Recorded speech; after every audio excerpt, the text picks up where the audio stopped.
ഒറ്റപ്പാലം നഗരസഭയിൽ post office കുമ്പാന്തര റോഡിന്റെ ശോച്യാവസ്ഥ പരിഹരിക്കണമെന്ന നാട്ടുകാരുടെ ആവശ്യത്തിന് നടപടിയായില്ല. റോഡിൽ വിരിച്ച മെറ്റൽ ഇളകി തുടങ്ങിയതോടെ കാൽനട യാത്രിക പോലും ദുരിതത്തിൽ.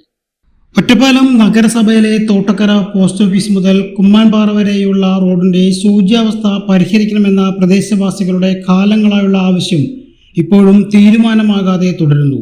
നിരവധി തവണ പരാതി നൽകിയിട്ടും നഗരസഭാ അധികാരികൾ നടപടി സ്വീകരിച്ചില്ലെന്നും പ്രദേശവാസികൾ പറയുന്നു.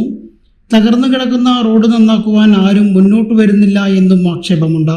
കുറച്ച് ദിവസങ്ങൾക്ക് മുൻപേ റോഡിൽ മെറ്റൽ വിരിച്ചിരുന്നു, എന്നാൽ തുടർ പ്രവർത്തനമൊന്നും നടന്നിട്ടില്ല.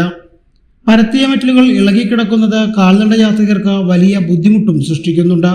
റോഡിന്റെ ശോച്യാവസ്ഥ കാരണം പ്രദേശവാസികൾ ഗതാഗതത്തിനായി ആശ്രയിക്കുന്നത് മാത്തൂർമന റോഡിനെയാണ്. മഴ ശക്തമാകും മുമ്പ് റോഡ് ടാറിംഗ് ജോലികൾ പൂർത്തീകരിക്കണമെന്നാണ് നാട്ടുകാരുടെ ആവശ്യം.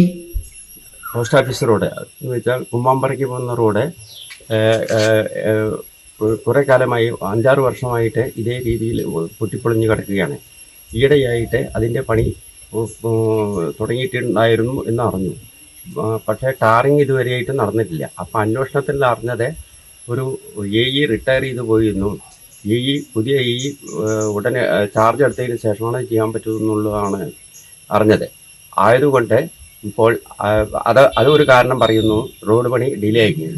ആദ്യം മഴ തുടങ്ങുന്ന സമയത്ത് ഒരു മെറ്റൽസ് മാത്രമേ ഇട്ടിട്ടുണ്ടായിരുന്നുള്ളൂ. അത് 22 ലക്ഷം രൂപ ഫണ്ട് മുനിസിപ്പാലിറ്റിക്ക് കിട്ടിയിരുന്നുവെന്നും അത് ഗവൺമെൻറ് തന്നെ തിരിച്ചെടുത്തു എന്നുമുള്ള വസ്തുതയാണ് അന്വേഷണത്തിൽ അറിഞ്ഞത്.